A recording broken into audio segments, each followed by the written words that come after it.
Hello and welcome to the Last Word on Spurs. We are, of course, your multi-award winning Tottenham Hotspur podcast. We're back. It's transfer window frenzy and it's all kicking off. It's all hotting up as we are 13 days away from the close of the summer transfer window, and I can't wait to sleep for a week. But on this edition of Last Word on Spurs, we've got returning guests, debutants. God, everyone's getting a run out. It's that time. We're having to be flexible. We're adaptable. We're Thomas Frank as a podcast. Helping me on this show, I've got returning Brian Dagul's back. He's 5 hours behind, so he doesn't mind a late show. Brian, how are you? Lovely to see you. I am fantastic, Ricky. I'm great. Happy to be back on the channel with all of you people and the wonderful Last Word on Spurs community. And what a show is in store with what's going on at the moment at N17. Absolutely. I think it's a record. We are only 6 minutes late. 6 minutes. It's got to be a new record. We're working. We are working. Also returning to the show, despondent look there. Gary Wall's back. Gary, lovely to have you in, mate. I've finally got the pleasure of sharing the screen with you. When I was away, when it all kicked off with Gibbs White, and I was told not to come back, and I'm back, and it's all kicking off. How are you guys? Yeah, I'm good. I'm doing real good. Thanks for having me back. We should never be late, Ricky. I'm going to dock your wages for that one. Thank you, bud. But no, I mean, there's just so much going on at the moment. Ins and outs. We're getting someone we're not. We just want to. Here we go, and that's all we really matter. Absolutely. We want more than just one here we go. I think we want here we goes throughout the week. Also back on the show. I spoke to him behind the scenes a few weeks ago. It feels like he's back, but he's not back. But officially making his Last Word on Spurs debut. He's here, there, he's everywhere. It is Luke over at Spotlight on Spurs, making waves in the YouTube scene. Luke, love to have you here for the first time. I'm sure it won't be the last. How are you, bud? Love to have you here. Cheers. Thank you very much. Pleasure to be here. Thank you for having me on. I'm good. I'm good. I'm positive today. I'm really, really positive. So as long as Spurs carry on that tradition, then I'm in a good spot. Lovely. Fantastic. Look, let's give you a bit of an overview before we dive right into what is happening right now and what is going on in these last 24 hours of all things Tottenham.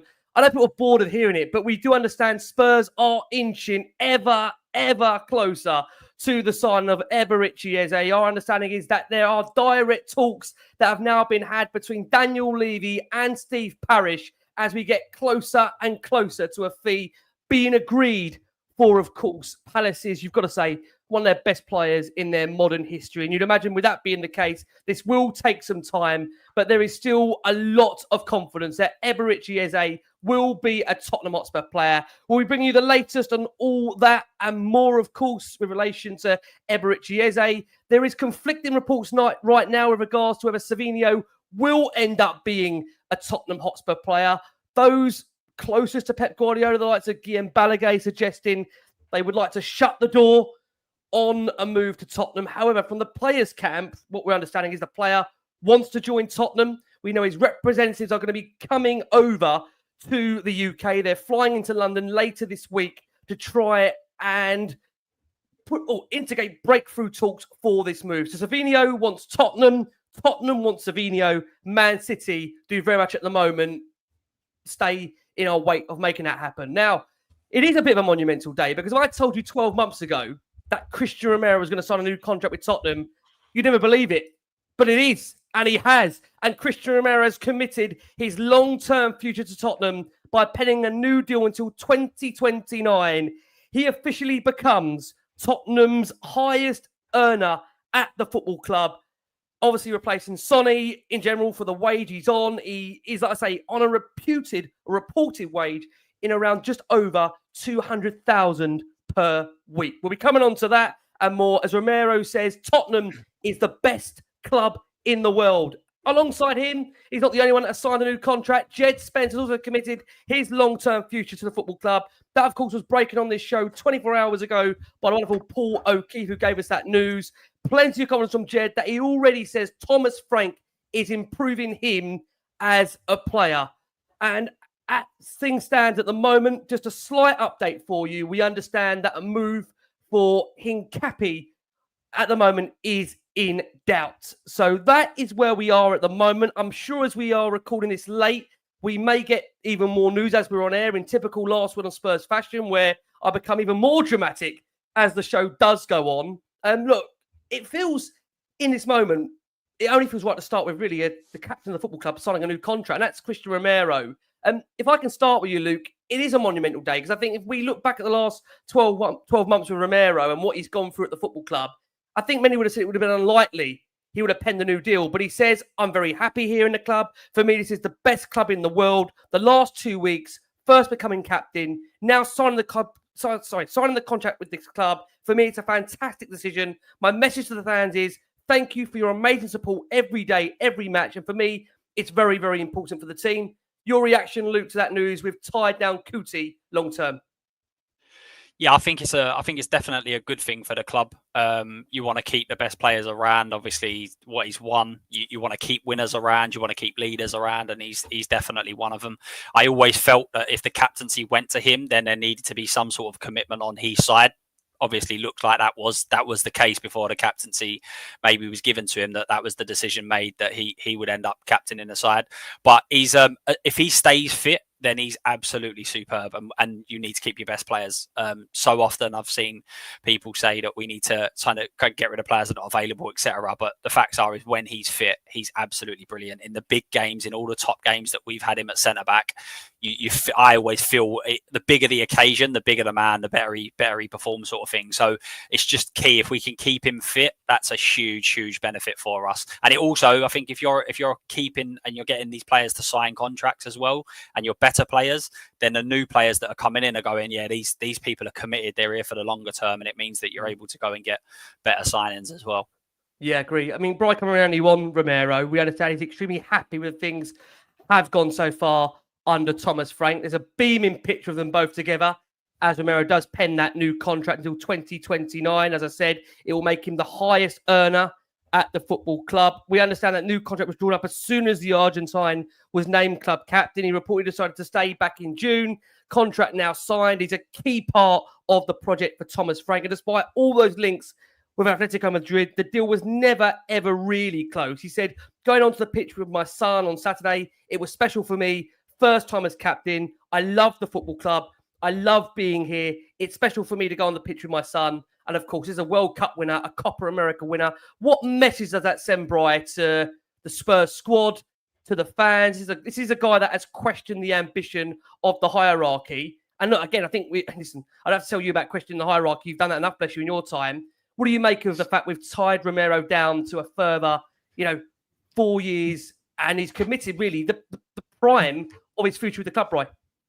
It's huge, isn't it, Ricky? If you look at it, typical Spurs, the Spence contract we all knew about and they didn't confirm. And then out of nowhere, like literally out of nowhere, by the way, we've kept this under wraps.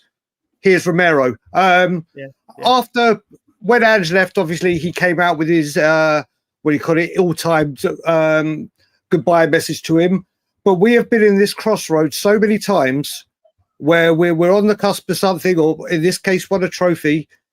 And it's a time where we haven't been able to tie down players. It's a time where players haven't been able to commit because for whatever's going on, there's something that they can see that they want to try something else. Well, having your brand new captain, maybe he was actually officially named last week, wasn't he? I think. And obviously now here comes the contract.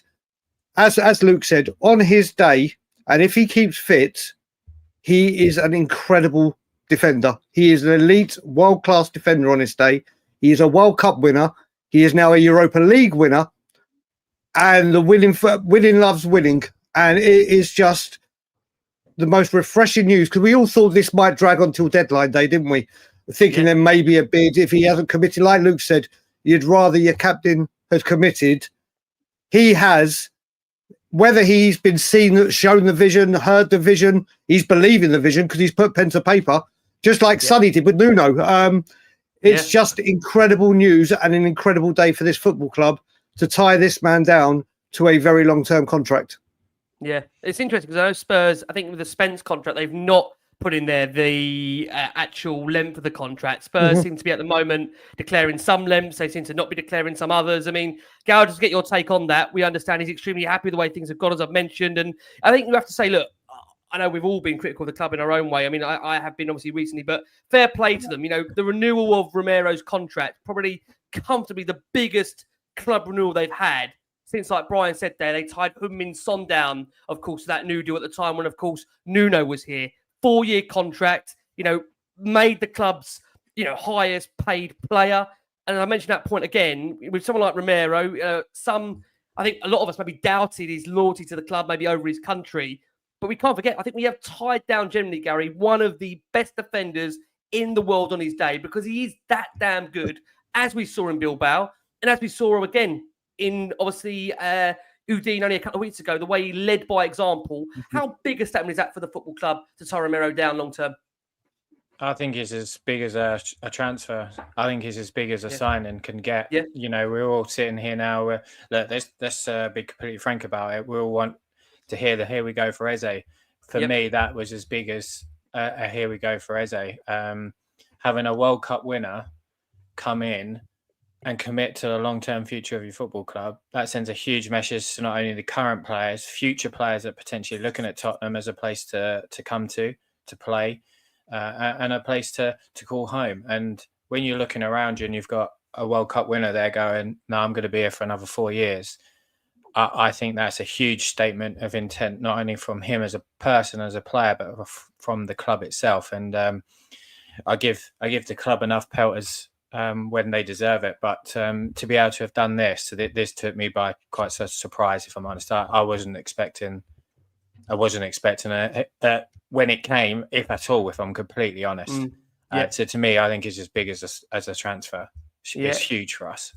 Do you think, Luke, on the point like Gary said there, the size and the magnitude of getting this deal over the line, another 4 years, highest paid player, you just think Romero would just not have committed to that without having some serious thinking behind it? So I just wonder, does he now look at what Spurs are trying to do in this window? And I think we can all agree, I know you've been quite vocal about this, we'd have loved the business to come earlier rather than where we are now with 13 days left of the window. We would love to have had Eze here and Savinho here, of course, going in to City at the weekend. We might still have them both here going to City at the weekend. But what does that say about Romero's thinking behind what this club is now hopefully trying to do? Is this a sign of the change that might be coming at Tottenham, Luke, or is it too early to say so in your opinion? No, I think we have seen a change. We've seen a change in the level of quality that we're targeting. So the two players that we've brought in are of much better quality than what we was used to signing, whether that be potential or everything else. But the two players we've brought in are first team. They improved the 11 immediately, and they're of a higher level. And we're obviously the other players that we're linked with, the big ones particularly, they are an increase on what we've got. We're improving that 11. So for sure, if you're seeing these sorts of signings coming in, it's more exciting to be around. And obviously we've had top players in the past who have constantly said, if you match the ambition of what I want, then I will stay around. And by Romero signing it, we are obviously matching the ambitions. And he's not going to sit around. If we sat down and said to him, listen, we want to make you the highest paid player. We want you to be the captain. We want you to do this. And our aim is to finish in the top 8 every year. He's not going to sit there and be like, yeah, that works for me. He's going to want more. He's going to want to be higher. He's going to want to be challenging for all the top stuff. So and obviously they will have inklings of what's going on behind the scenes. So he's obviously seen stuff behind the scenes where he thinks, actually, we are trying to go up a level here. We've won the trophy. Can we go and do that again and again and again? So it's a brilliant sign. I completely agree with what Gary was saying. If this was ever going to come for me, it was going to be during the season. Once we've maybe got signings through the door, I was never expecting it to be this early. So that puts me in a better mind frame for the rest of the window, thinking he's not going to be happy with settling. He's not a character to do that. So we must be targeting these players consistently from now on. Agree. Yeah, I mean, there's got to be some people in the background that he's aware of that's happening, that that we don't know what's going to happen. There's got to be something there that he's gone, you know what, I'm the captain of this place. X, Y, and Z is potentially coming in. This is I've spent 6 weeks with this manager that we all are very impressed with already. He must be impressed as well. And a big hug. That's great. And I think for me, there's definitely something going on there. And these players are going, no, I want to be here. I think it's night and day different to what we all probably thought, 5 weeks ago.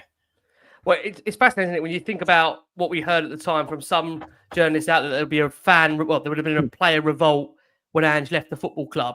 And, in the space of 3 or 4 months, you've got the man that was one of Ange's biggest backers in Romero, not only staying at the football club, but looks already like he's developed quite a decent bond with the new manager. And I think we actually saw that in pre-season, the way that interaction piece is there. It must say a lot about already from what Romero has seen on the training ground with Thomas Frank and the way he's operating, that would hopefully give him a massive amount of confidence. I mean, Brian, just to come to you on that point, as I said to you, we've been heavily critical when it comes to Tottenham in terms of their way of operating in the market, by the fact that we've now got arguably one of the best central defenders in not only the league but in world football to commit for a further 4 years. Do you also feel there's something really changing at this club potentially, or do you want to see more evidence of that?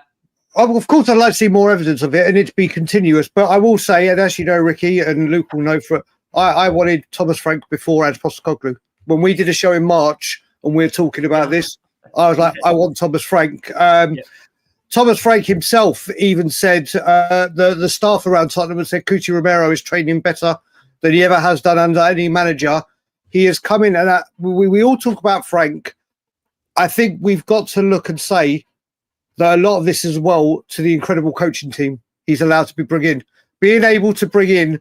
We've had a lot of teams that have come in and they've been mismatched or only been able to bring 3 or 4. The club have allowed, whoever has facilitated it and allowed it, they have allowed this crop of people to come together where they've all, I think apart from Otto, the Liverpool, they've all worked with Frank before, all known him. And these coaches seem to know what they're doing. I've heard loads of people saying that were at the game, if the pre-match warm-ups and drills were like something you'd never seen before. I think at the moment, the manager, who I think is fantastic, I think we are so lucky to have this man. I really do. The coaching staff that's coming, it looks like the club has set up to allow the football people on the pitch do what they need to do. And that's what we've always asked for, isn't it? Absolutely. That's what we've always wanted to do. Let the football people do the football. Yep. They've come in and brought in this coaching staff. The team look refreshed and replenished. And Romero is and we were all worried about how is he going to be? How is he going to act? What's going to happen? Is there repercussions? Yeah. Well, he's come in and been a leader. And he's been rewarded with that, with the captain's armband. And like you said, it's a huge statement to then make him the club's highest paid player. We don't know the exact amount, but we believe it's plus the 200 that Sonny was on. Yep. These are big impacts. This is what we want to see. And I think when we talk about Thomas Frank, that coaching setup that we see behind him is a massive part of it as well. I think we're in such a good place. I even said, Ricky, I think this is the best coaching network and group under the whole of ENIC. And I don't just mean what Poch led us to. I mean the roles that they've got, the way that I honestly think we are in for a very, very good ride with these lot and for many, many, many years to come, please God. Oh God! I was really impressed with them in the warm-ups before the game. I'm a bit of a snob on that. I go in early as soon as I can get in, because from coaching previously for years, I would always go in pro games and copy. Let's be frank about it, and try and see what they're doing and take that onto my field. And I was really, really impressed with what they were doing in the warm-ups on Saturday. It's nothing I'd ever seen from Tottenham. They were the set pieces, the drills they were doing, the sprints, they were making them sprint extremely hard minutes before they were going in. I was really impressed with everything, and everybody in there, coach wise, looked like they knew what they were doing. They had a role, and they all looked so together, and that was night and day to sort of things that I'd seen in the past. Agreed. And that's another change, isn't it? That's another change at the club, is that we've allowed a manager to come in and bring in. I actually think that getting Cochrane over the line as well is almost just as big as Frank. I think it's huge. But going back to on that point, Luke, just so you say that you come back in, it's interesting because I think Cochrane and Eze are also to have quite a strong relationship. So again, you wonder about those variables there, how key that could be to that move. And again, like Brian says, it's hard to not get excited at the moment. Luke, add it back to you. Go for it. No, it was just obviously for people that haven't seen what my kind of views on things. I was a backer of Ange up until kind of up until we won the trophy, sort of thing. So when it all come out that there was going to be a revolt and players weren't going to be happy. Listen, I've seen Frank from afar. Obviously, he's been in the Premier League, and anyone that's seen anything to do with him will know very, very quickly that this man is a people person. I had absolutely no doubts whatsoever that he would be perfect in terms of being able to win people over.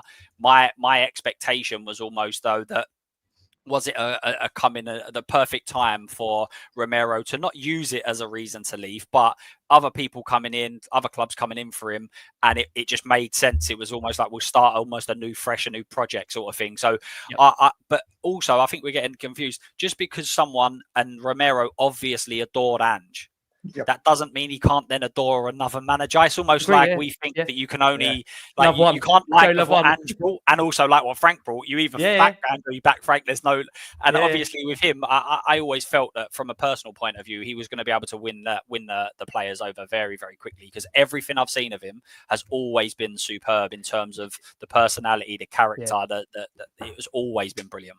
He just seems like, I know it's a cliche, he just seems like a top bloke, doesn't he? I mean, the way he acts, I mean, even at the end of the game, for those that were at the stadium, which I was, you know, he did a lap of honour to the whole ground. He hugged every single member of his coaching staff on the full-time whistle. I say, he just seems like a very genuine, nice bloke that is really thankful for the opportunity. But he's also, as Brian said, a very intelligent, clever coach. I think, you know, again, for those that go in, like you said, Gaz, beforehand, that go in to see now the warm-ups, I mean, it is different. With all due respect, you know, we've seen a lot of managers at Tottenham in our time here. You know, even in the recent years, we had some of the best here, you'd argue, in the game. The likes of Conte, Mourinho, Pochettino. When you actually, you know, go and see pre-kickoff what is going on, there's a real methodology behind what Tottenham are doing already. And we're only, like I say, in the first couple of weeks of his reign Premier League-wise. So it is very, very exciting. I mean, again, and Frank actually said on Romero, as Brian said there, he said, I've worked with him now close for more than 5 weeks. I've seen a very, very committed player who's trained very well. The staff said to me that they've never seen him train this well. He's in a very good place. And I see a player that will want to lead the team and push them forward. He was asked about the fact of him continuing to grow as a leader. He said, I think when you name a captain, it's because you think he's the best person that can help the team no matter what, in any situation. It's not really linked with the contract situation. Of course, he's a very good player. And I've always thought in my mind, I'd want him to stay longer. So, look, it's a big commitment for Tottenham. As we've mentioned, it's a 4-year contract. It sees him become Tottenham's highest paid player. And he's not the only one that has signed a contract. But before we do get to our next player in the contract, let's see the reaction from Thomas Frank and Vinay Venkatesham on the back of Romero putting pen to paper. Congratulations. Thank you so much. Well done. Very happy. Okay. Very, very happy. Very good. Congratulations. Thank you so much. Yeah. Congratulations. Amazing. The first week is we happy that now. I stand my contract. Very happy. What are you going to do next week? Next week we will do it. So there you go. Let's win. Look, thank you so much. We're our first break of the show. We have got over 15,500 of you that are watching the show live. Thank you so much for all your incredible support for Last Word on Spurs. Listen, we've changed it up. We've adapted, as in Thomas Frank's words. We've assembled a lovely panel for this one. We're joined by Luke over at Spotlight on Spurs. Please, if you haven't already, please make sure you go and check Luke out.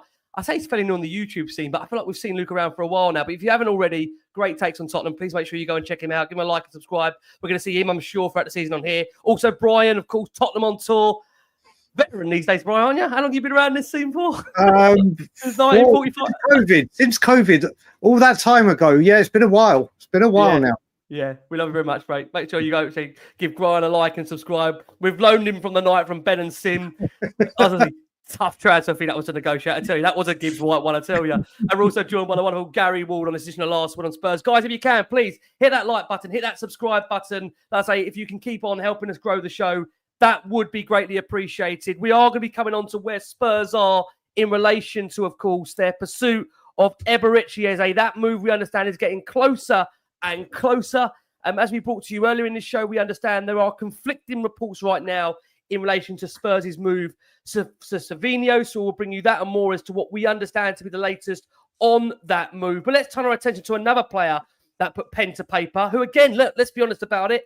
If you said, you know, again, a year and a half, 2 years ago, that you'd see Djed Spence signing a long-term contract at the football club, many would have called you crazy. But again, it just shows you really that with hard work, with application, with effort, desire, which Spence has shown us, you know, he really has knuckled down so hard to earn himself this contract. Obviously, second actually in a recent year or so. So we start with you on that, Luke, as well, Djed Spence. You know, new contract for him. Many will actually look at the way Spence has played recently and argue, well, Destiny and Doggy, get back in this side. So, Luke, your thoughts on Spence putting pen to paper and obviously extending for another few years at the football club? Yeah, I think it's a brilliant sign. I like the variety of our fullbacks. I think Djed Spence is defensively the best fullback that we have at the club, and I would even say one-on-one defending, he's probably up there with the best in the league. He's absolutely brilliant. I think playing on that left-hand side, particularly, especially when he's coming up against the sort of superstars of the league, a lot of them are kind of inverting, so therefore coming onto his strong side. He's got pace, he's got power, so I think he's a brilliant option. And I love that Spurs do this, and we've done it for a long period. It's something we've done very well. Is we get a player to sign a contract and then actually go, I know it's only been a year, I know it's only been 6 months, but you know what? You need improved terms again. So that's brilliant for me. That's exactly what you need, because it gives them an incentive. There's several different reasons that Djed could have just gone, this isn't for me. Let's go to somewhere else. For instance, even towards the back end of the season, he had a good run. Then the doggy kind of come straight back in, and he could have just been like, oh, I'm done here. But it's brilliant of him, and fully deserved. I think I think he's a brilliant player. And again, you want to have kind of leaders around the dressing room. You want to have good characters. And that is a man that you want your young players to look up to, going, listen, it wasn't working for him. Something wasn't clicking. And then when it did, look where he's become. And they're the examples that you need. But yeah, fantastic news. And yeah, I actually think that he should be the starting left back, particularly for a period of time. And then get a doggy fit, and we kind of see where that goes. But I think it leads into what you're saying in terms of being able to be flexible, be adaptable. Spence is perfect for that, in terms of if you've got someone who's really dangerous on the left-hand side, you might put him out there and know that, hang on a minute, he's a bit better defensively, etc. So I like the blend of the fullbacks. I think it could really do us well going forward for the rest of the season. I have to agree on that, Luke. And coming on to you, Brian, on the point of him, again, isn't it? It's become like a trend. This, he says he really associates this long-term contract to the work that Thomas Frank has already done with him in such a short amount of time. And he's just said from him, he's over the moon, happy to sign, just can't wait to get started. He said, if I try to keep on playing well and reach those higher levels, everyone's had their trials and tribulations, but I'm a fighter. I always work hard, try to do my best, and come back from there. It's been difficult. It's been a roller coaster journey. For every change I've had, I've been resilient, and fast forward, I'm here now. I'm so happy to be signing new terms with the football club. And again, like Luke said there, in relation to this contract, it's the second one in the real space of the last year and a half. So it's good to see the club rewarding players for the performances that they're showing. And again, you think about his age, he's such a 25 years old. Again, a player that's really only getting into his peak right now. And it's great that we sit here now thinking, can the doggy get back in? Because again, the doggy was looking to move to Man City in the latter part of last season. So again, we've got some really good options now in terms of fullbacks, haven't we, Brian? We have. I mean, first of all, what a wonderful story this is for Djed. Yeah, agree. Obviously, he came in to us. Obviously, he's had multiple managers. Obviously, has he got an attitude, whatever. And you know what? They say there's certain moments that can make your career. I mean, who knows where we'd be if it wouldn't have been for that Coventry goal? Not just him, just as a club in general, if we hadn't got that goal, what he's been able to achieve. And I remember he started against Southampton away when we won 5-0. I think we were 4-0 or 5 at half-time. And he had a very, very good game. I was one of the ones that thought maybe he's not. Maybe the attitude is the issue because managers aren't playing him. But you always say when you get that opportunity, you've got to grab it with both hands. And boy, with the injury problems we had and everything, did he? And like you said, I actually think he's a better left back than he is right back. I think the only issue with him on the left is when he has to cut in and use his right foot to get the ball out. Otherwise, on the left, he's had Saka in his pocket. He did brilliant against PSG. He was brilliant on the left against Burnley. But I think he has shown what hard work, determination, and a real drive can do. And once again, it's just so refreshing to hear these words about Thomas Frank. Yeah, there seems to be a unity at this club. I hate to say it, like what Poch was created. It's the obvious link. And this is just the early days. This is just the start of it.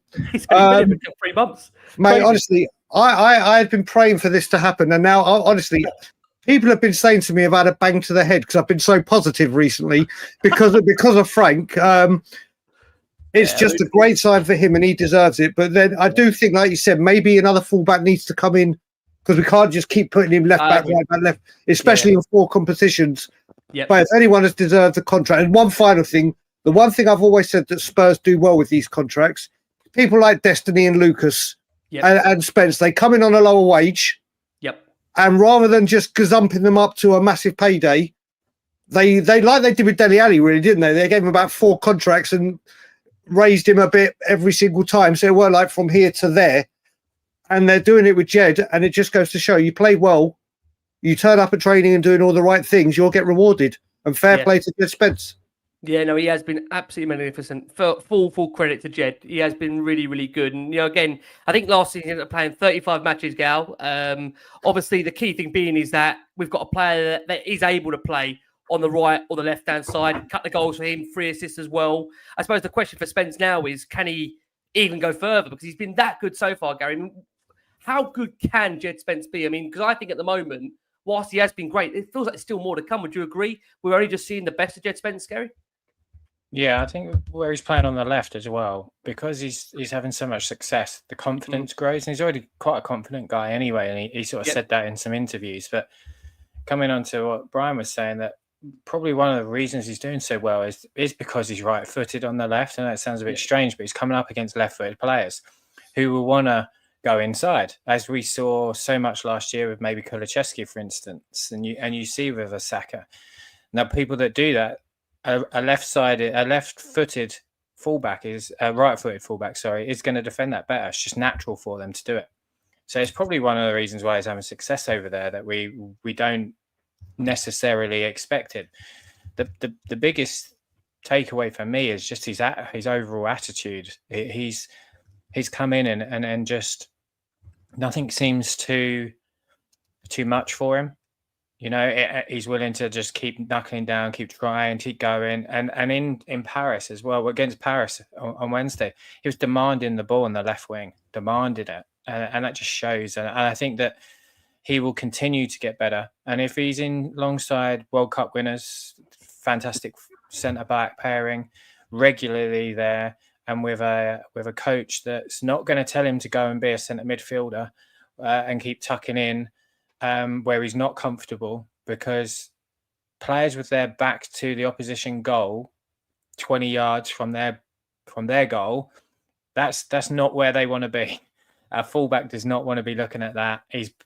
On Saturday, he played like a fullback. He wasn't playing as an inverted centre midfielder at times as he was last year, and he was struggling with that, with the way he was being pushed in.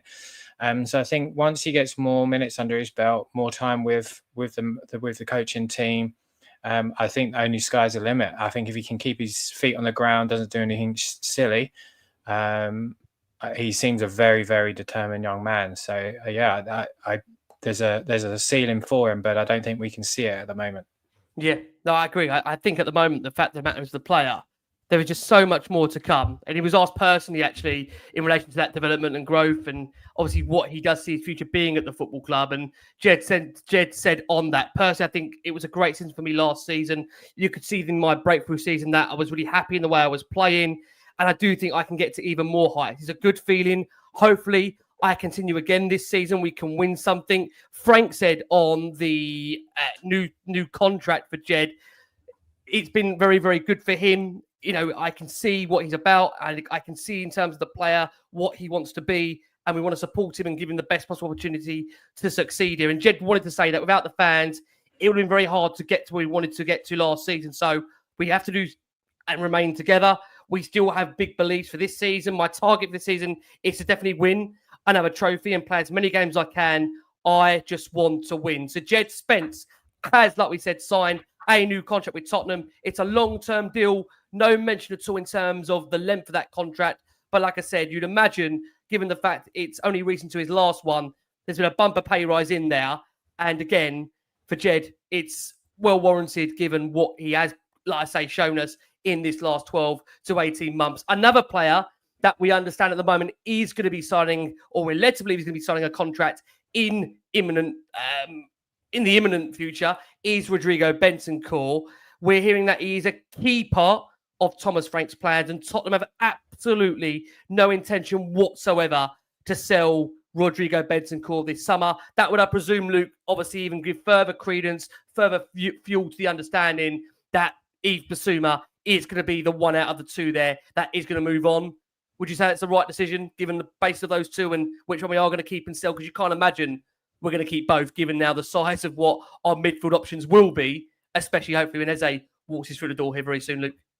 Yeah, I mean, at the end of the season, I think the fan base was very split. Some were even saying that both could potentially leave. But as soon as Frank had his first interview, he name dropped Bentancur. So straight away for me, I was like, he's staying. There's no way he's going to name drop him. He left Sonny's name out, which obviously we know the reason why he did. But he name dropped Bentancur. So for me, it was always going to be a case of he will be staying.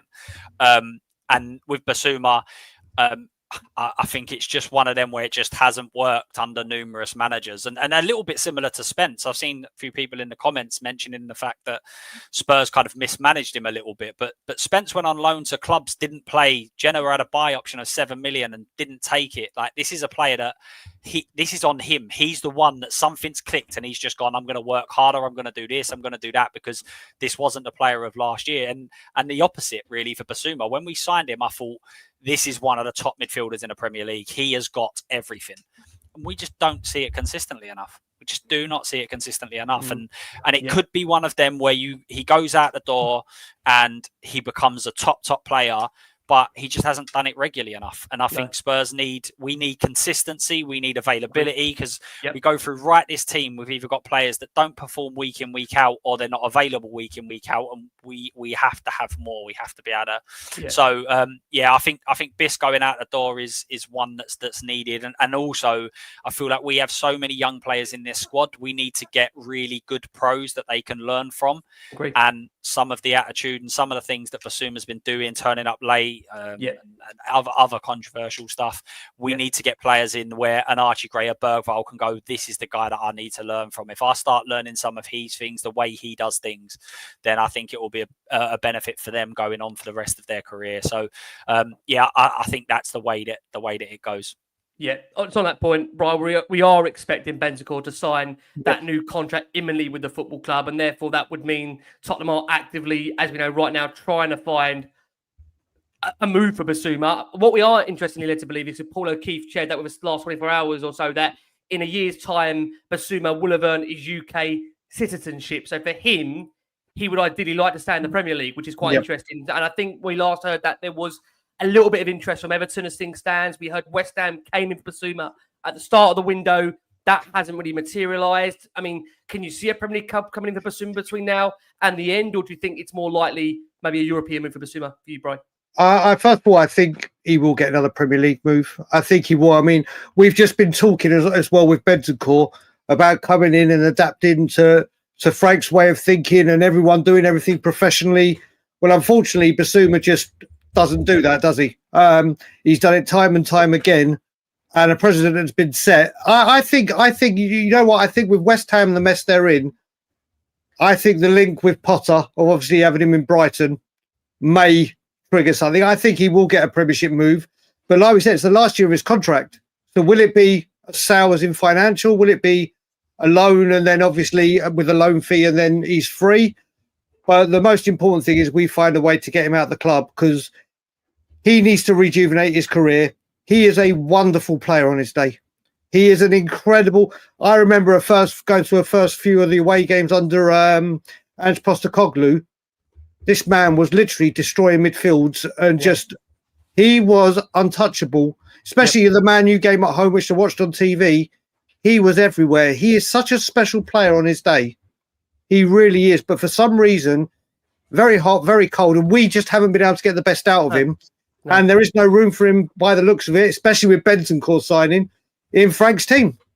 I think it's interesting that, Gal, coming over to you, because I remember when we used to see Bissouma when he wasn't a Tottenham player for Brighton, he used to play so well against the top 6 sides, and it's so typical, isn't it? We bring him to the club, and he has let us down in a number of, I can think, big games. I mean, look, he played ever so well in Bilbao. If we had that version of Bissouma every week, we wouldn't be having this conversation. But it does feel, Gal, it's going to have to be one or the other, because you just feel with the midfield option Spurs have got, if they want to keep giving minutes, of course, to the likes of Archie Gray, Lucas Bergvall, who's a star for the future, obviously Eberechi Eze, we're going to come on to very, very shortly. It feels one of those two are going to have to leave. And by the fact we understand Bentancur is in contract negotiations and Tottenham clearly want to keep him. Frank has already spoken about the fact he sees him as an important player. It feels inevitable between now and the end of the window, Gary, that he will get this move, Bissouma. It just is really where he'll get that move, right? Yeah, it's become a bit of a liability in a way, which is horrible to say because I was a big fan of his, and I am really. Watching him at Brighton, I thought he was a fantastic player, and then when we signed him for what we signed him for, I thought we're getting a steal here, and he's shown some of that. He just hasn't shown it enough, and I think that disciplinary issues keep creeping in. He had that a couple of weeks ago. He had it last season at the beginning of the season. He had it several times at Brighton, and that's not good for the younger players around him. You know, there is no way I could see João Palhinha doing anything like what he does, and that's the sort of the pros that you need at this club. Yep. We definitely need around the younger players. I hope that he goes and plays because he is a great player to watch, and he's someone that can get you off your feet. Last season, I think he had a lot of stop-start, 1 minute, one game rule, not really there. Then he would just explode into games, and there's just that inconsistency. I just don't think is a long-term thing for us. And hopefully he gets a Premier League move. We can still see him in the Premier League, but I think West Ham would probably be a good fit for him. They definitely need that. Whether that happens, I don't know. As a Serie A fan, as someone that watches a lot of games, I'd love to see him in Italy. I think it would be a very good fit for him. Yep. But maybe he's trying to get the UK passport and he doesn't go. But I'm sad to see him go. So I do think a lot of him, but I think it is definitely time. If it was my choice between him or Bentancur, there is no choice there. Yeah. Bentancur is class. Yep. Listen, I don't want him to come to go and stay in the Prem because he's one of them players that we get rid of and he all of a sudden scores against us. Just becomes unbelievable again, and you're like, what have we done here? So maybe for a year, and then he goes off to Serie A. That's perfect. He gets his passport, and we get him out there. That's perfect. That's what we want. Yeah, listen, we'll have to see. It's going to be an interesting one. You would imagine, just given the nature of the fact, as we've said, Bentancur going to sign a new contract. Assume it feels at the moment, although there hasn't been any real concrete options, but in fact, there has been some form of talks with Premier League clubs that inevitably you'd imagine a move will materialise between now and the end of that window, when there's 13 days to go. And we are going to go for our final break of the show for our listeners on audio. We have got over nearly 20,500 of you that are watching the show live. Incredible numbers for Last Word on Spurs. Thank you ever so much out there for all your incredible support for Last Word on Spurs. I can tell you, after this window has come to an end, I will be going down to lay somewhere for a week and then have to come back. And then this Champions League gets going, doesn't it? Firmly, I'm joined by Luke over at Spotlight on Spurs. Please make sure you go and check Luke out. They're, like I say, brand new. They have only recently got going, but they're growing by the number and growing by the rate. Like I say, Luke, Thursdays, is it your go-to shows over on Thursdays, Luke? Is that right? Yeah, that's it. Thursday, 9:30 p.m. every Thursday to talk all things Tottenham. There you go. And then joins for about 11:30 when normally the kids go down and I get up. I know people think it's a laughing joke. It's chaos in this house. Imagine Spurs in the transfer window every day. That's my household. Just make that very, very clear. Make sure, like I say, you're checking Luke out. You've got Brian over at Tottenham on tour. They've surpassed us 10K recently. Keep following them. Keep subscribing to them. Brian, anything exciting coming up? We're doing stuff. Obviously, we're going mad like everyone is during the transfer window. But I've started doing late night shows for people on different time zones. I keep saying I'm going to go from an hour, from 9 to 10. That's what I'm going wrong, Brian. I might be early for those shows if I do that. I might hit you up. They're meant to be an hour. They've been 3.5 hours long every single time I've done them. So yeah, but we're doing a lot of late night stuff now for people in North America and all different time zones. So there's a lot of new stuff coming. That's what I need to rebrand and rebranch by. You know, when people say, you're late. This is all for North America. This is where I'm going wrong. It's all for North America. Damn right. I've never known a YouTube show to start on time or finish on time. It's never ever happened. So why? This is just check Tottenham on tour. If you want time today, yeah. Thanks, Gary. Just absolutely shame me there. Mine started today early. I started on time. That's why we've got the wrong presenter going on here. Gary, love to have you. And like I say again, mate, make sure you check Gary out. Doing a lot of podcasts out at the moment, keeping himself busy in all things Tottenham. Look, let's tie our attention. Like I say, if you can, like I say, guys, keep liking, keep subscribing to these wonderful gentlemen. Keep subscribing, of course, to Last Word on Spurs. We'll see you for every step of this transfer window. Look, we've made you wait long enough. Let's bring you what we understand to be the latest news on, of course, the two big moves Tottenham are trying to make during this transfer window. We'll start with Savinho because look, this one has, I wouldn't say died off in the last 24, 48 hours, but it does feel that there's a lot more work to do with this one than maybe where we are with Eberechi Eze. And our understanding at the moment is that there is a real reluctantness from City to want to sell the player, despite the player really wanting to join Tottenham, which is interesting because we've heard from Guardiola in this last, again, week or so, where he would like to have the player for the long-term future, but he did admit that really what the player wants may prevail everything. And Guardiola is a man that doesn't normally stand in between a player wanting to leave. So I just wonder, on that basis alone, Luke, at the moment, what is your gauge on this? Because a lot of the UK journalists at the time of recording are suggesting that City is shutting the door on Tottenham, but the players' side is suggesting he wants to move to Tottenham and he's got representatives coming over here this week to try and instigate a breakthrough. How do you see the state of play on this one, Luke, for you? Yeah, I mean, the reports seem to suggest it's all about Rodrigo, and if they can get Rodrigo through the door, they'll be happy for Savinho. But if it wasn't for Pep's reluctance to keep players that are happy to leave, then I would be thinking that I'm not sure about this deal. That's the only part of me that thinks, is it all just a bit of a game so that the Rodrigo stuff goes through? And I mean, he came out and said in his post-match interview yesterday that he's got too big a squad.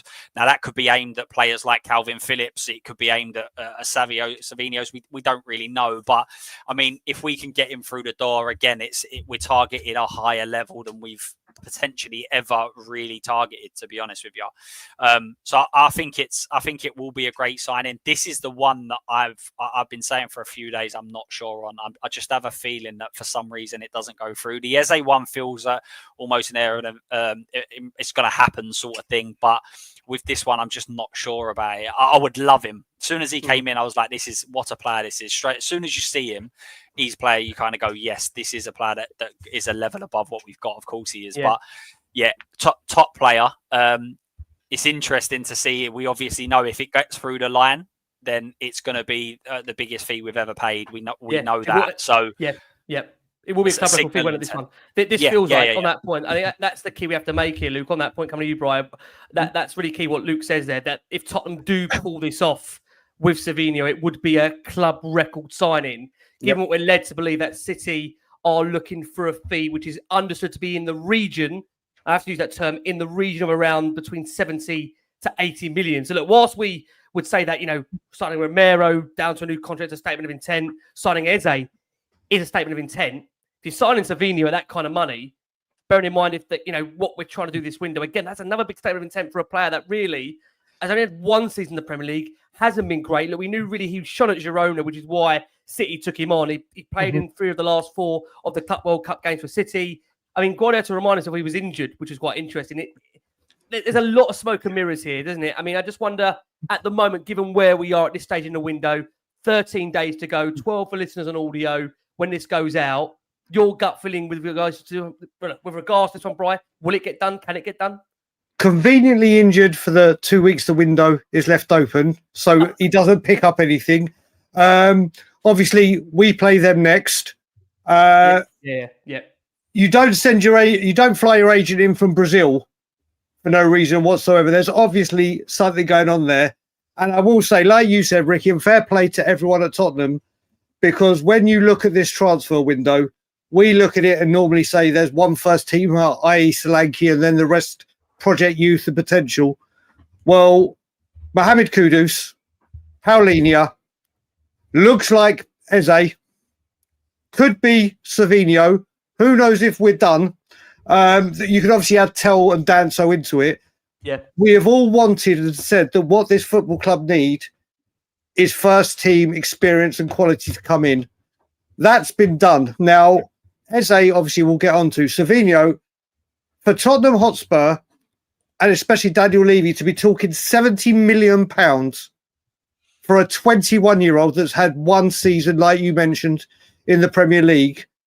There is a lot of belief in this player, isn't there? He looks very much more suited to the left from what I've seen as opposed to the right that he's played on. And we've gone through it where this whole season has been about lack of creativity during pre-season. Obviously, Frank went 3-5-2 to nullify PSG. We're worrying about Burnley and how will we break a low block? Well, he did it. We could go from literally saying after Maddison and Kulu from no creativity to Kudus, Savinho and Eze. It will be the times where defenders playing us will be like... They'll be terrified. They'll be terrified. Yeah, I'm going to have nightmares. Give me some sleeping tablets to get to bed. There's going to be the stuff of nightmares for them. And then you come to the defence of Polina, defending it, and you've got Romero, Van der Ven, Doggy, Porro. Yeah. I think this goes through. I do think this goes through. I don't think it's going through till next week because obviously Man City and everything. Yeah. But I do have a feeling there's no smoke without fire. The agent has flown in. They want Rodrigo. Obviously, the rumor. Well, it's that domino effect, isn't it? Yes, of course. Savinho is a big piece in the domino effect. So I do think it gets done, but I don't think this might be a deadline day finalise or whatever. Yeah. But I think he will be a Spurs player. It's interesting. I mean, on that point, Gareth, I do agree with Brian there, what he says. I don't see this deal getting done anytime soon. I also agree with him what he says there. I think this one does, if it does get done, it's going to be very, very late in the window because of the nature of the fact that City are very reluctant to sell and therefore they'll be trying to up the ante on that price. And I think the key thing being here is if the player wasn't so desperate, there wouldn't be a conversation to have. But because the fact the player seems to really be pushing for this move and his representatives, like, I think Brian said it there. Why would the representatives fly in from Brazil and waste their time if they don't think a deal could be done? It just doesn't make any sense why they would be coming over here if they think it can't be a done deal. So there's more to this than meets the eye at the moment, isn't there, Gary? All they've got to say is he's not interested. It's done. Yep. One tweet or one press statement or Pep can come out and say, no, respect to the agent. Savinho could have played. It can be squashed very, very quickly. I think Pep Guardiola has made it quite well known that he wants a smaller squad. He's always been very similar to that. He was like that at Barcelona as well. Man City have signed a lot of players. Perhaps he's looking to move some on. But they're not. It's the same with guys that are at Palace. They're not going to come out and say, he's not going to play. He's in the transfer situation. They're not going to do that. This just doesn't happen. So I think it'll happen. I think it'll happen after the Man City game. That they're not stupid. They're not going to sell him because we'll play him straight away, and he may end up winning us the game. You just don't know. Stranger things have happened. But I think the biggest takeaway from watching us play on Saturday, is when Kudus, not only was he fantastic dribbling, the crosses he was getting in. Savinho on the left, he's left-footed. He can do exactly the same thing. If you think that we've got that creativity come from both wings, that with natural left and right footers that can put balls into the box with Richarlison, when he doesn't think about things and he can react, he's going to score. Dominic Solanke as well. So for me, it's a really, really exciting signing. My concern is the level of transfer fee. Slightly worries me, but it's not my money at the end of the day. But I think he's definitely someone that can change things for us. He's very, very young still. And he's proven he's worked with some of the best coaching ever that we've seen, and around players that are winning things. And there's a mentality that comes through that. And I think if you keep getting winning mentality players, it can only breed into others. Yep. All right, boys. Gut feeling on a Savinho deal. Luke, for you, will it get done? And if it does get done, when do you think it will get done? I think if it does get done, it will be right towards the end of the window. I don't know why. I've just had a feeling that I don't think it does get done. But I didn't mention it earlier. But I also weirdly, and I've been saying this for a little while now, I actually think that if it does get done, it makes the Kudus signing even better because it frees him up. And at the moment, if you're a defensive coach or any coach coming up against Spurs now, you're just kind of going, right, put two men on this man. He's going to create everything. All of a sudden, if you've got a Savinho or you've got an Eze, you then go, right, hang on, what do we do here? So I think it's going to be a massive thing to get another creative outlet in. And then also, I've got a soft spot for Pep Guardiola. This is a player that Pep Guardiola don't want to get rid of. He might not start every game, but if you're a player that Pep don't want to get rid of, that doesn't strike me as a signing Spurs normally make. We normally go somewhere else for that. So if we get him, it's an unbelievable signing. I would absolutely love him. Just there's something in me that just says I'm not sure if we'll get our Spurs getting an Eze and a Savinho over the line. I'm not so sure. Yeah, I mean, bro, what's your gut feeling on it? Fabrizio Romano has told DAZN Football that if Savinho leaves, City will try for Rodrigo, which again is, as you said earlier, it's almost this domino effect. City need to know Rodrigo is going to be the man for them to consider letting, again, Savinho go.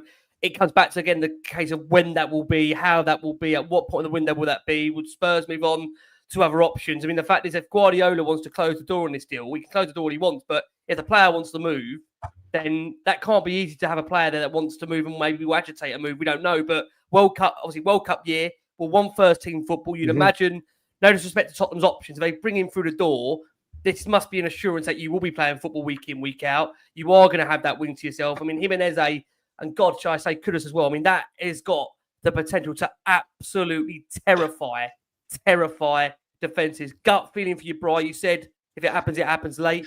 Will it happen? Oh, well, first of all, Richarlison's on fire. Get him on the phone right now, selling the project.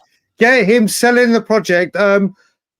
Joey, it's so nice to actually have some belief that players want to come to this football club and they want to do well, and there is a vision to do. There's obviously something big happening at Tottenham, one way or the other. And I think the main one is get Eze through the door, obviously. And I think that's where we're going to come on to him. But I've got to be positive right now when it comes to things going on the pitch. And I don't think, like I said, I think the agent, like we said, coming in is key. I think this will get done, but I think there is going to be a lot of buzzwords for the next 13 days mentioned with this guy. I've heard inching. Hopefully next week it'll be centimetres and millimetres, and then we'll get it done. I mean, how mouthwatering is it just to say Eze, Kudus and Savinho? I mean, you've just got to want it and urge it for that. So I'm going to say yes, and I'm going to say this is going to go right to the window deadline day. I wonder where the show was going for a second. You went inching and you gone mouthwater. I'm thinking, God, are we going after the watershed here? Have we gone to a different kind of one of those podcasts that go on after the midnight hours? I know we're operating at North American time soon, Brian, but we've got to keep it as clean as we possibly can. Go on that point. I mean, gut feeling for you. Does it happen? Will it happen? If it does, when will it happen? It feels like it could go to the wire. What do you reckon? I'd like it to. I'm not sure. I'm still very 50-50. I think Pep Guardiola isn't going to stand in players' ways. He's always been that way. If a player wants to leave, he genuinely looks and helps for that to be an exit. You don't really hear any player that's had an issue of trying to leave a club with him. Similar to Luke there, I'm a massive Pep Guardiola fan. I have been for years. And I think that should he see a future in him, he would have see a future that he can play. I think he would already have been in the squad and things would have been sort of cut publicly very quickly. So that's it's really difficult. I'm 50-50 because I'm Tottenham fan. And it's because I'm a Spurs fan that I'm so 50-50. I still worry that Eze's not even going to get done, and it's apparently it's 90% done. But it's just this. I think after the Gibbs White saga this summer, I don't think any fan now will believe. I think I've seen Brian say it, until they're in the shirt, everyone will still, reserve some kind of concern. Luke, I'm not even sure that's enough anymore, Rick. Honestly, unless they're actually on the pitch, I'm still not even sure. If they're holding it up, I'm like, there's still a chance. unless we've kicked off when they're in the shirt, they're definitely not a done deal. Yeah, they're on a team sheet.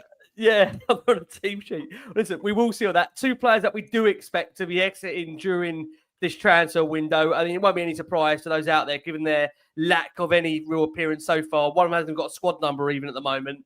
Bryan Gil, we're hearing, is a target for Bologna.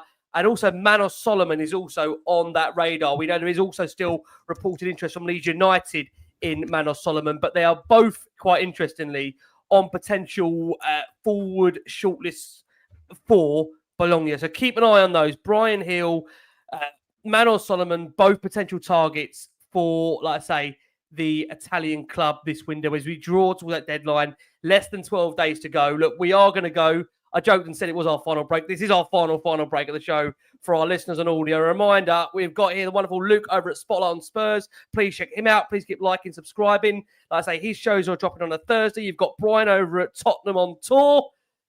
They're touring the North American market. You'll see him in those North American hours. You've got Gary, who's parading himself for all the Spurs podcasts out there. Shamelessly told us he starts on time. I don't. Nothing wrong with that. But if you do like lateness, if you do like having to wait a little bit, you can like and subscribe to Last Word on Spurs.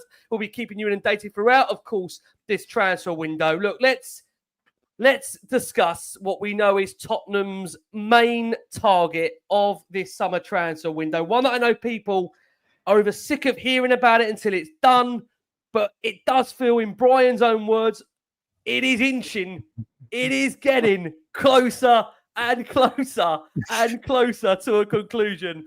Edging is the new phrase. We see Brian on his X account saying, what's the new phrase? What's the new bingo buzzword of the day? It's edging. They're edging their way to the signing of Eberechi Eze, where Spurs are trying to get a fee finalised under 60 million. We know that Daniel Levy and Steve Parish, the respective chairmen of both football clubs, were in dialogue, direct contact on the Monday, in which we understand they are trying to come to some agreement over the structure of this deal. Spurs, ideally, we think, are looking to get a deal done at around the £55 million mark, similar to the amount they obviously parted with for Mohamed Kudus, an extra £5 million on Adams. We know that already Eze has informed Palace last week of his desire to join Spurs. Of course, we saw him, it felt, give a bit of a lap of honour on Sunday to the Palace fans, of course, at Stamford Bridge. But the feeling is that the agreement is getting closer and closer, but no deal is yet done, that payment structure.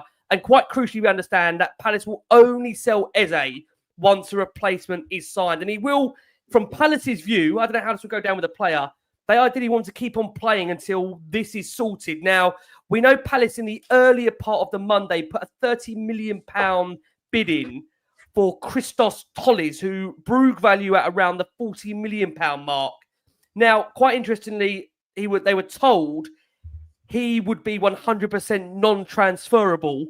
And in the latter stage of the Monday, they've now moved their attention to what we were led to believe is actually a Tottenham target in this window in Bilal El-Khanous, who we understand there is an advancement on those talks between Palace and Leicester, and they are now viewing him as the direct replacement for Eberechi Eze. So we're in this situation where, again, like Brian said, domino effect. It feels like we might have to wait until Palace have got El-Khanous in the building, signed on the dotted line, before this move between Tottenham and Palace can be confirmed for Eberechi Eze. But Tottenham, by all accounts, they appear to be quite confident this deal will get done.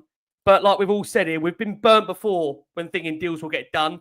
Is it just that case that we've said there? Bit of a domino effect. We have to wait for Palace to get their man through the door as their replacement, which we are led to believe is going to be El-Khanous. Like I say, they went in earlier in the day for Christos Tollies to only be told he's non-transferable. Gut feeling Luke, how does this play out? Because I know some fans are sick of hearing edging, getting closer. I mean, Brian's got all the buzzwords, I'm sure, lined up on his bingo cards. I mean, people are sick of hearing these buzzwords. We just want to have it. We want to see him in a Spurs shirt, right? I mean, this can't go on any longer. It'll be Leonardo Damião again, all over again, where he's linked with him every summer for about 15 I keep making years. that joke. You know, William jumped out the window at the medical, so anything's possible. What I would say, if you get him into Hotspur way, bloody lock the cupboards, lock the windows, lock him in, whatever you need to do, chain the bloke within reason, by the way. I don't mean actually physically chain him up. I mean, otherwise this show is going to go in a bit of a different direction. Whatever you need to do, just get it done, Luke, right? Just get the bloody deal done. Yeah, this one absolutely has to go through in my eyes. This isn't a transfer like the Savinho one. There's obviously behind the scenes, there's probably been conversations, but that kind of came out the blue a little bit. Whereas with this, I think everybody knows the kind of what's needed, what's required, and I think it's very much just waiting on them to get their guys through the door. And it was the same. We've done the same thing with Kane, didn't we? Where insisted he's not going, he's absolutely staying, then spent all the money and then sold him, because as soon as you they sell Eze, for instance, then all of a sudden El-Khanous's price goes up by a few million, and another player their price goes up by a few million. So I think it is just waiting. The scenes after the game very much looked like a thank you very much. I'm going. I know again that the manager came out and said I expect him here on Thursday, but it's going to be very similar to the 𝐻𝐿𝐴𝐻 situation where Ange was always going, no, he's staying, no, he's staying. As soon as he sold, he was like, I knew he was going all summer. So I think this one is definitely going to get over the line, and yeah, it will be it'll be very, very good when it does get over the line for sure. Oh, the content's going to be unreal, isn't it? The content, Yes. if this gets done, is going to be absolutely unreal. It's been a move in the making for years. I actually tracked it back. I think Spurs is interesting. Eze goes back to the QPR days, so we're looking at a player that really has been on the club's radar for well over a decade. It's been that long. Such a Spurs player as well. Yeah. Such a Spurs player. Like you could just see him being in a Spurs shirt. Yeah. And it's interesting that point you say there, Luke, because I think, bro, on that point, we've looked at players in the past that you can see could be figureheads at the club, certain flair players. I mean, look, for me, it was Ginola growing up. For some, it would have been Berbatov, would have been Keane. Again, Defoe, Modric, Carrick. There's been so many of these unique players that come to the club, you fall in love with them because of the way they play. Van der Vaart being another one. For some, 𝐷𝐿𝐴𝐻𝐿 𝐾𝐽, of course, as well. Of course, Gareth Bale. There's so many you can mention, but Eze is in that mould where you just know he's a shirt seller. There's going to be fans that are going to be turning up. Eze 7, Champions League nights, under the lights at the Tottenham Hotspur Stadium, going to be absolutely unreal. And that shirt 7 it feels reserved for this man. Bri, are you confident we're going to see him at number 7 and it is going to be in N17? So first of all, not only is the content going to be brilliant, the Arsenal meltdown is going to be up on it. It is going to be, I'm going to watch all the Spurs content on one screen and then scroll through Arsenal content on the other screen, because this one will be epic. This is a player, I don't think we know in recent times a player that a majority of the fan base have wanted to come to this football club more than this man. Like Luke said, I don't think there is a player we have been linked with that suits Spurs' style more than him. Yep. What you've got, I mean, it's come, obviously, we've always had the links. When Maddison got injured, I think there were so many people that took to their social media saying Tottenham Hotspur make the call for this man. And we thought with Arsenal in the mix, it weren't going to happen there. But it looks like it is happening, and we've wanted this for years. We've heard that 𝐻𝐿𝐴𝐻 didn't want him, or Conte didn't want him, or whatever it been. Well, it looks like Spurs do want him. Yeah. And it looks like Spurs are going to get him. Yeah, and it is just, I mean, you got to remember, Flair, we got another person that got bang on with set pieces. Yep. What this man brings to this football club, and again, you look at it, the players that we've tried to get in the past that may not have come for financial, may not have come because of management, may not have. Well, they're all coming in their droves now, aren't they? And this one, I mean, you would have seen Ricky, and Luke knows for sure, with the Morgan Gibbs-White affair, I ran my mouth. I was like, it's coming. I wanted him so badly. I love him, that player, so much. And then I had my heart smashed into a million pieces.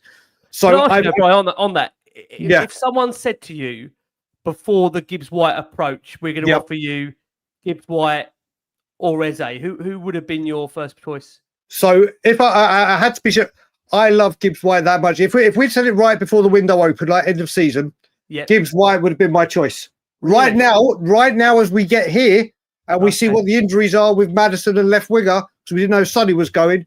It says, I've wanted Gibbs-White since Wolves. I've wanted Eze since before Maddison. So I've got to be true to myself. I want to be greedy and say, let's have both. I want. Why are you making me decide, Ricky? Why are you doing this to me? I think Eze, now when you look at it for what Spurs need, as we look at it now, knowing what we know, obviously Maddison, Decky out for ages. This is the one that the whole Spurs fan base has wanted. No matter where you've looked in any window, go get me Eze, go get me Eze, go get me Eze. And I think this is, I can hear the Rocky theme tune, you know, when the round's almost over and he's about to knock him out. That's what I'm hearing in the background. The Rocky music is starting. And let's just hope, can you imagine seeing Eze debut away at Manchester City, a team that was linked with him a year ago or whatever, and then putting on a show? My God, it's going to happen. It's going to happen. Even like from a free kick perspective, you just have that confidence, don't you, that he's going to deliver. I mean, it's just such a special player. I mean, I'll ask you that, Gal. I mean, for me, I'll be honest with you. This is not to make Bri feel bad. Don't feel bad, Bri. But I think if those two players were presented to me at the start of the window, I do agree. I think Gibbs-White is a very talented player. I just look at someone like Eze, and I just feel like that guy has done it on some of the bigger stages. When you look at the fact, cup finals, away grounds, away he's performed against the top six. That's not to say Gibbs White wouldn't or couldn't have done that, because he has also been very, very good in some of those big matches. I think we've seen him score against Arsenal, the likes of Uniteds, the Liverpools as well. There is just something about, and again, this intrinsic link between Eze and Tottenham. He's a player that's, whenever he's come to the stadium, you can't help be appreciative, Gary, of his skill set, right? And I think there's always been that kind of thing that he used to sign the autographs after games. He'd be asked that question, "Are you coming to Tottenham?" And that most recent occasion is that kind of wink to say, I was there. Yeah, I watched it. Would you agree? There's always been something there, Gary? Would you say there's always been something? Yeah. It's always been something there. It feels like he looks and is a Tottenham player. He's a game changer. He changes football games. Yes, and he scares defenders. He scares midfielders. He's strong. He's good on the ball. He's good at crossing. He's good at passing. His vision, his creativity. He's got everything. Absolutely everything. He's been on my wish list for about 4 or 5 years. He's every time the transfer window starts, I always say Eberechi Eze. That is a game changer for this football club, in my opinion. Morgan Gibbs White's a fantastic footballer. They're slightly different positions, in my opinion. They both play slightly deeper. For me, I would have played Morgan Gibbs White deeper alongside, for instance, let's say Paulinho. And the reason I say that is I would have Paulinho in there, breaking the play up, being aggressive, someone that you're not noticing. He did so many great things in the last couple of games, but breaking the ball up, just handing it off.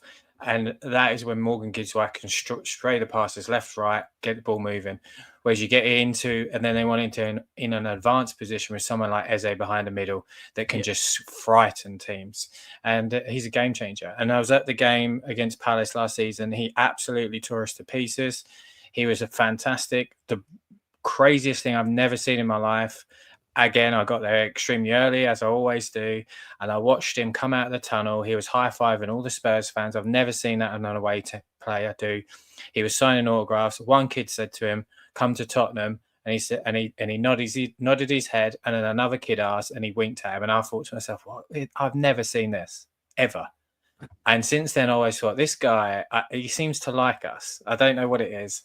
But I don't. Seems like bloody scored against us, didn't he? Yeah, and I'm not someone that gets names or numbers on the back of my shirts, but I will reserve that right for this guy. He's just, I honestly, I'm so excited because I wanted him at the beginning of the season, and then when the talks went, I just felt so deflated. I was like, and now it's coming back again. I don't want to have that.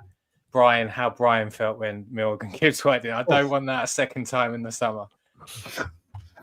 I don't think you will, Gary. I don't think you will. Not. I hope not. It's interesting. Again, there's a lot of, conjecture around who his family support or whatever. It does. I think at this point now, a player like that, do you think, Luke, coming to a club like Tottenham where they are right now, with no Harry Kane, with no Heung-Min Son, look, we love Romero. I think, the fact that he signed that new contract, again, we see him as a leader. But there isn't at the moment that player that you do. I mean, you could argue Kudus is now going to hopefully become that man that you really pay your money's worth for. But when you think about the fact that if Eze comes through the door, that is the guy that you go and pay your 70 quid, your 80 quid to go and watch on a match day. I'm probably being too kind over Tottenham's prices at times. Depending where you're sitting in that stadium, everyone's looking at me. Yeah, you are being too kind. Depending where you want to sit and watch him in the stadium, it might be a lot more than that. But is he that needle mover, Luke, that we've really been missing? That player that people do pay their money's worth to. Again, the younger fans that were growing up, or the older fans, will remember those players I've listed. And so I should have said Hoddle and Waddle, and again, we can go through Sheringham and Berbatov and Keane and Defoe and Carrick and Modric. So many players I can list. Ginola. This is that kind of player that you are. Gaza, the flair players that you pay your money for. He is what you pay your money for, right? He is that good. 100%. If you paid 80 quid for a ticket, you'd be on the concourse. You won't be able to get into the actual seats or anything. So I reckon that's where you'll be. But 100%. And I've always said this, even when Spurs were a 12th, 13th, 10th place team, we've always had just magicians where you just go, oh, look at that. Like if we built a Premier League 11 of Spurs, our team would rival anyone's, even though that we've not won league after year, because we've just got so many players that are of that ilk. So 100,000,000%, I think he would be an absolute superstar. I actually agree with Brian. I think that before the window, I would have taken Morgan Gibbs-White, just on the basis that, as Gary said, I think he plays deeper. I think he would have played deeper in our system, and we already had Maddison. But then, soon as Maddison's out, then Eze it just makes everything as aligned. Like I said earlier, it just seems everything as aligned to just go and get the guy that's been linked for so long, that fits so perfect. And when Maddison is back, we'll worry about that when we worry about it. But isn't it brilliant that we're sitting here having discussions about going to sign these types of players? We're not sitting there going, "Who's that?" You know, the guy that comes from the third division of we're literally signing top level players that we know are going to come in and deliver. It's a breath of fresh air. And I just think you just named out them three that sit behind that striker, and you go, that is a serious club, and I'd want to go and watch that football, because they're going to be brilliant to watch. And they're going to have, you're going to, as I said, in the defensive unit, you're not going to be sitting there going, "Oh, we'll just mark out him. We'll just mark," because all right, you mark him and you've got two more over there that cause just as much damage. So I think if we get Eze, I think it's going to, at the moment, I think a lot of fans are going, "Oh, I'm just bored of this. Well, as soon as you see Eze on the team sheet, because I'm not told you the shirt's not good enough, so that's going to be like amazing. When was the last time we signed this level of player? Would be the question.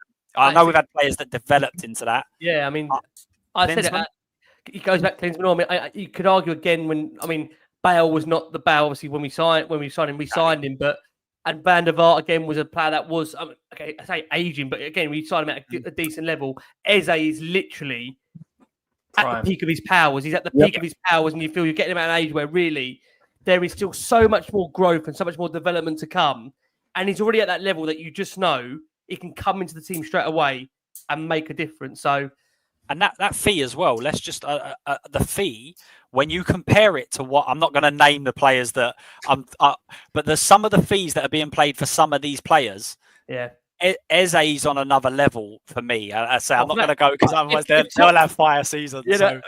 Well, so if we talk about the fee, they've already had another 10 million to it. But if you're thinking they're at the moment negotiating allegedly a fee of around the £55 million mark, which, I mean, look, it's a decent amount of money if we, but 55 million for what Eze does. Mm-hmm. I mean, it's unbelievable, really, isn't it? But again, we do know, again, his contract length over there, less than a couple of years left. And of course, they're now doing this outside the release clause. Gut feeling, boys, but when do you think it'll be fully poised? When do you think we'll get that announcement, Luke?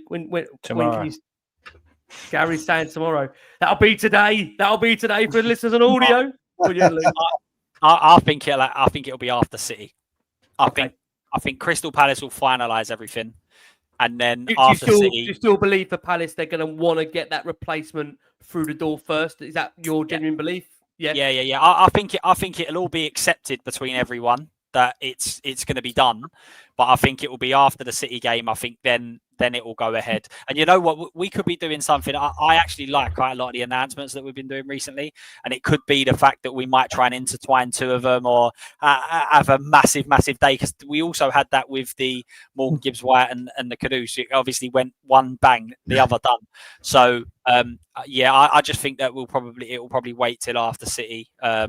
But he's fit, he's playing, so maybe I'm wrong. I just get it over the line.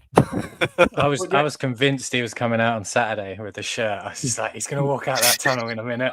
He's coming. That's the thing, because we've got City away. I mean, the thing is, I would imagine, hopefully that being the case, you see him against Bournemouth, of course, on the at the end of the month. That'll be obviously his first home game. But equally, if we can get him in the team for City, would be great.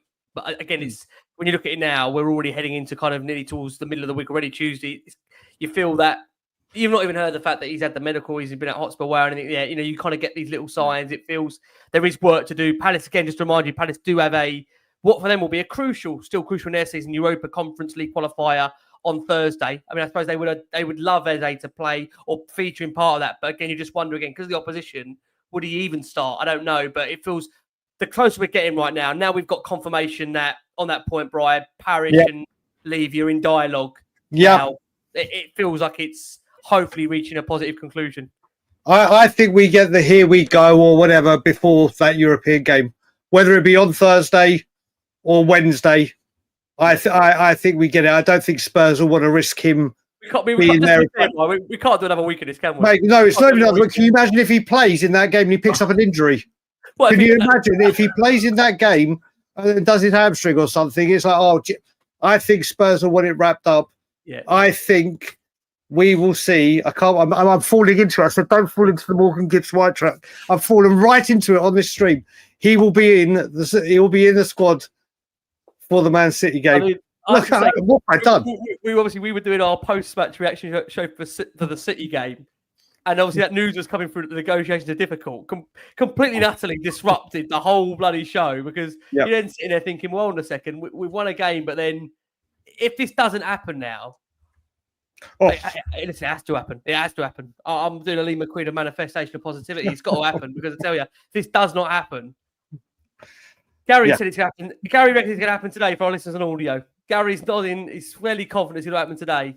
Eze 7, Gary, get him an order. Get an order.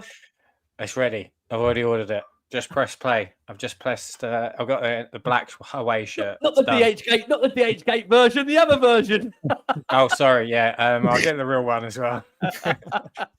Everyone's got the DH Gate one ready just as a backup, just in case it all goes tits up. But no, look, just to give a summary of where we are as we are looking to bring a close here. We understand Spurs are making strides. Another one for your bingo card there, Bri. Add that strides.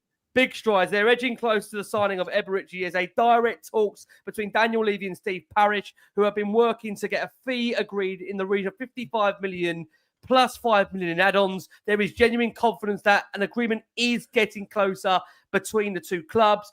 On the Savinho front, that one at the moment, we are really waiting to see what happens in the latter part of the week. As we said, we are expecting the Brazilians representatives to arrive in London with a view of trying to really make a breakthrough in talks. What we understand, the player wants to join the club. Thomas Frank is driving this move. City, a little bit more reluctant. But as we said, Guardiola doesn't normally want to stay in the way of players that don't want to be there. And it comes on the back of, course, a day where Djed, Spence, Cristian Romero, they have signed long-term contracts with the club. They've committed their future. We're expecting Rodrigo Bentancur to do the same very, very soon. And just again, a very quick update as we understand. Hincapié at the moment, we understand, despite a lot of appreciation from Tottenham, it is at the moment Bayer Leverkusen's prerogative. They've got no intention whatsoever to sell Hincapié before the end of this window. Look, it may change. We'll have to see. We know what the transfer window is like. Some things are never off or on or off or on. I don't know in the world of Tottenham. Luke, I want to say a massive thank you. What a debut. It's a Danny Rose Storm of a debut. We're bringing you back for more, I'm sure. Luke, remind everyone, where can they find Spotlight on Spurs? Let them know where they can find you. Yeah, I'm on YouTube, X, Instagram, all got the same Spotlight on Spurs. So catch me on all of them. I'm always talking football on Twitter or X. But shows go live every Thursday, 9:30. Amazing. Luke, you've been a star. Thank you so much. Bri, thank you so much. Bri is about to switch over to the North American zone where we're going to catch all those late ones. Bri, where can we find the wonderful work you're doing for the Spurs community when you're not with us? First of all, Ricky, thanks for having me on once again. It's always a pleasure being on Last Word on Spurs. They can find me and Ben Kaufman and others at Tottenham on Tour, as it's written there. Got my own Twitter, which is my own name, but there will be some late night Lily Whites this week. But I've said to the wife, not tonight. I'm spending some time with the wife tonight, so I don't get in trouble. And there will be this week, but it is brilliant to be back on the channel. And thank you to you, Gary, nice meeting you, Luke, and everyone in the chat. Yep. Listen, everyone. Don't think I've ever seen such excited chat rooms at the moment. So lovely. This can continue. This is the easiest space. This is the easiest space to manage ever, isn't it? I mean, again, when I think back to last season, it was obviously that time's difficult. If it can stay like this forever, that will be perfect. Gaz, where can we find you? Bless you. You're in and around the space all the time. Anyone we give a direct mention to, or should we just wait for you to pop up on the next stream? That does start on time. To be clear. I'm just popping up everywhere. I'm not too sure why everybody is interested all of a sudden, but I do very much appreciate it. I think I'm just putting myself out there in terms of this Tottenham community a little bit more than previously. But you can find me on X. I tweet quite a lot about Tottenham, Serie A and MLS when I get the chance to watch it. But any football related over on X, and obviously appreciate you having me on, and big up the Last Word on Spurs. Bless you, mate. You're a star. Look, doesn't happen often. We're finishing on time. I know you can't believe it. It's actually happening. I've got to say, look, to the nearly 20,500 have watched us live, thank you so much for all your incredible support for Spurs. They are closing in on, of course, their star son of the summer, Eberechi Eze. Keep your eyes peeled. We'll be following you every step of the way, from myself, from Gary, from Luke, from Brian. We've been the Last Word on Spurs. Keep safe, keep well, and as always, come on, you